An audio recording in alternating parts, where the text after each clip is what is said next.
I almost erased everything. And I don't mean just a post, I mean everything.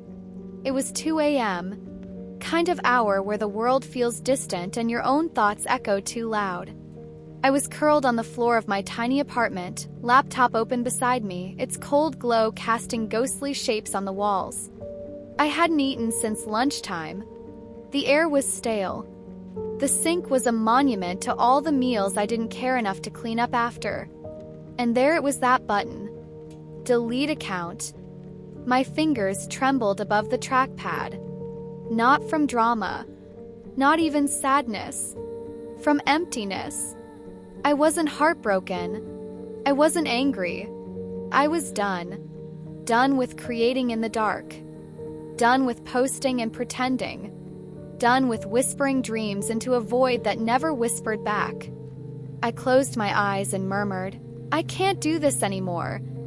Then, something flickered. I must have accidentally scrolled. The motion pulled my own feed into view. And there it was. An old post. Faded colors, soft golden hues. Crescent moon. My own handwriting, delicate across the image like a message from a past life. Abundance flows to me even when I forget to believe. I blinked. I didn't remember making it. Didn't remember posting it. Felt like someone else, someone braver, someone gentler, had left me a note in a bottle, floating back to me across time. That phrase, it didn't just speak. It knocked. Like a forgotten part of me was stirring. I didn't delete my account. I closed the laptop. I climbed into bed, fully clothed, and I cried.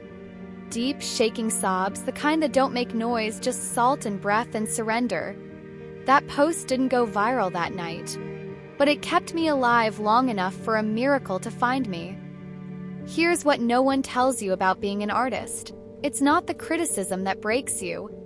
It's the indifference. I had spent 8 years carving out my little corner of the creative world. A place of soft watercolors, thoughtful typography, digital prints whispered with intention. Each piece was a breath. Each post a pulse of hope. Maybe this one will be seen. Maybe this one will matter. But every time the response was the same. A few likes. A heart from my sister. A comment from a stranger I suspected was a bot. Meanwhile, others, newer, flashier, louder, were going viral. Reels with trending audio. Features in digital magazines. Collaborations that somehow made their careers explode overnight. And I hated that I noticed. But I did. Every single time. I had a part-time job at a design agency. They called it creative, but it was soul-numbing. My ideas were dissected, neutered, pushed through filters until they lost all heartbeat. Can you make it more clickable? More sparkly? More pop? Side of that, I freelanced desperately.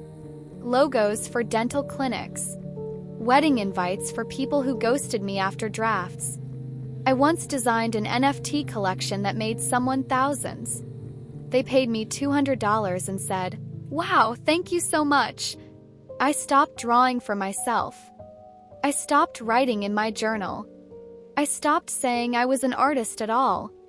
When someone asked what I did, I'd say, design stuff, and quickly change the subject. But the worst part? I started to believe it. Believe I was never actually good. Never truly worthy. Maybe I had been kidding myself the whole time. The night I nearly gave up, I didn't turn to spirituality. I turned to sugar and cheap red wine. I sat on the floor with a box of cookies that tasted like cardboard and a glass that left purple stains on my lips. I wasn't looking for meaning. I was just trying not to fall apart too loudly. That's when I saw it. Something poking out from under a pile of sketchbooks and crumpled bills. A napkin. Folded, coffee-stained, torn in one corner. Kind you stuff in your bag and forget. 3 words were scrawled on it, rushed, slanted handwriting. More will come. I froze. I didn't remember writing it. But those 3 words didn't feel casual. They felt sacred.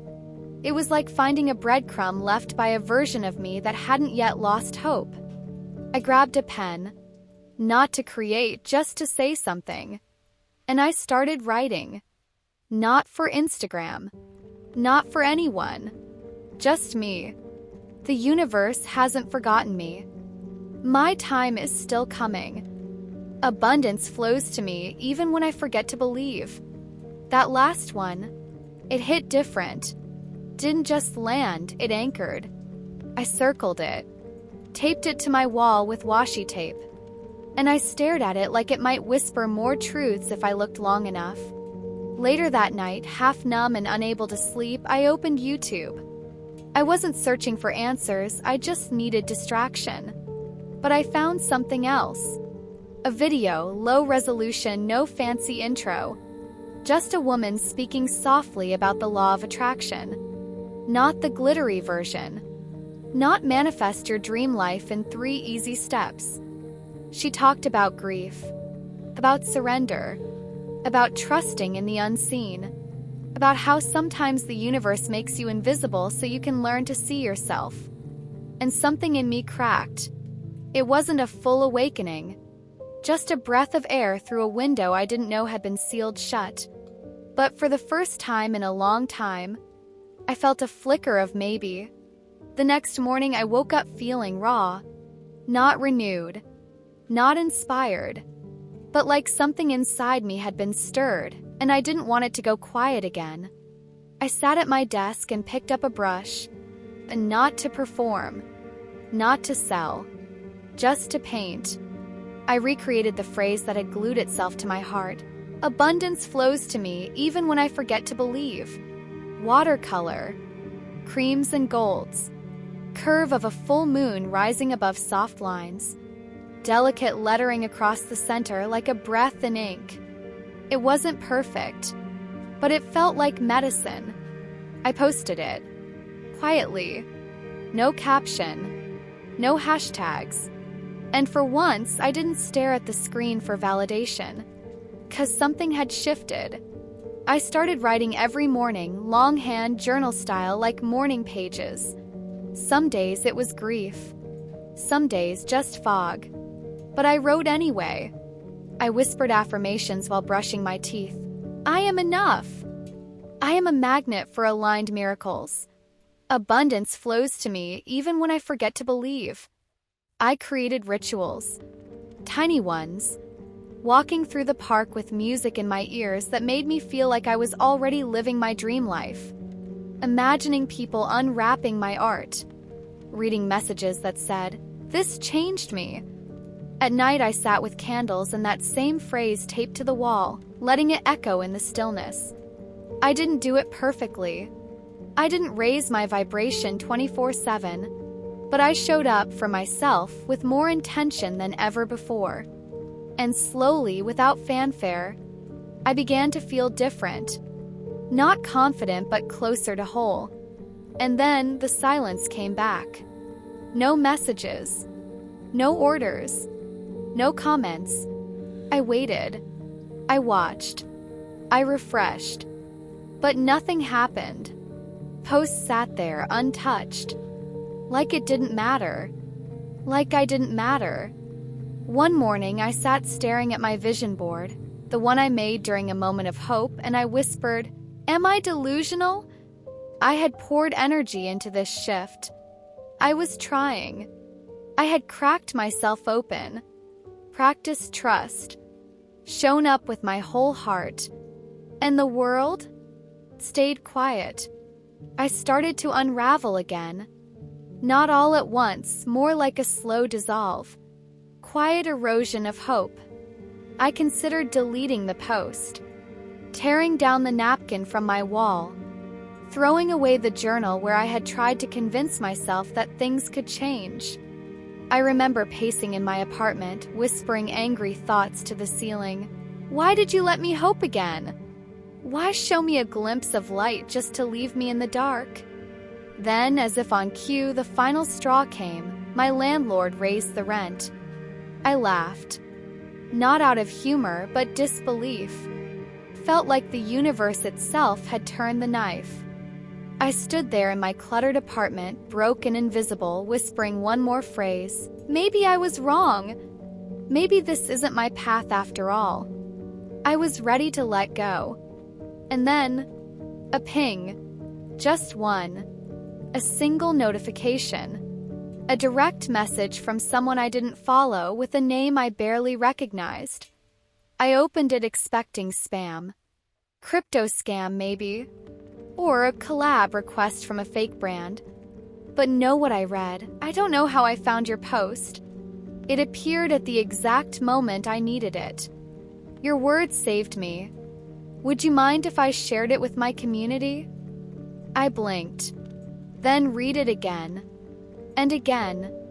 The sender? A verified wellness influencer, massive audience, millions of followers. Someone whose voice I had listened to while journaling, whose face I had seen in meditations I cried through. Now they had found me. I gave permission, stunned. They posted it, my artwork, my words, with a deeply personal caption. They tagged me, linked my profile. And then, the dam broke. My inbox flooded. Messages, follows, comments like I cried when I saw this. This feels like a prayer. Do you sell prints? Do you have more? I sat in bed, phone shaking in my hands, tears pouring down my cheeks. The kind of crying that doesn't feel like sadness, but like something sacred breaking loose. One piece.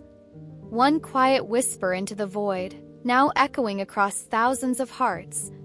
Not because I chased it, but because I finally created something real from a place of surrender. In the days that followed, everything changed. The first batch of prints I had, the ones I had quietly uploaded months ago without telling anyone, sold out in hours. Then came the invites. An online exhibit wanted to feature my work. Podcast reached out to interview me about art and healing.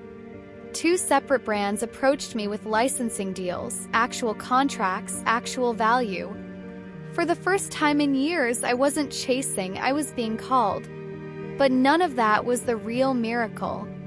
The real miracle was what woke up inside me. I started to hear that voice again, the one I had buried under years of rejection and noise. The voice that painted without apology, that wrote without worrying about algorithms, that created not for applause but for truth. I bought a proper frame for the painting, the one that started it all, hung it in my studio, gave it a place of honor. And every time I looked at it, I remembered, we never truly know which part of our soul will be the one to reach someone else. It's not always the polished piece. Sometimes it's the forgotten one, the one we almost deleted. That's the one that becomes someone else's lifeline. Here's what I know now. Belief isn't about feeling confident. It's about continuing, even when the silence returns. Even when nothing outside of you is working. It's about lighting a candle in the dark, not to see clearly, but to remind yourself there's still warmth. It's not just believing when things go well. It's believing even when your art disappears into the void. Even when your heart echoes into silence. Even when you feel foolish for trying. 'Cause life shifts in moments. A napkin. A late night post. A stranger's message. You won't always see the ripple, but it's there. And sometimes your quietest whisper becomes someone else's turning point. If this story stirred something in you, if you've ever stood at the edge of giving up, ready to shut it all down, let this be your sign. Don't stop. Keep creating. Keep feeling. Keep believing, not for the likes, not for the followers, but for the part of you that knows. 'Cause the universe is always listening. Even when you forget to believe. If you made it to the end, comment below. I trust the universe. Let's remind each other. The forgotten posts, the quiet art, the nearly erased dreams, those are the ones that change lives. Did you enjoy this story? Like it, share it with someone special, and turn on notifications so you never miss another spark of inspiration.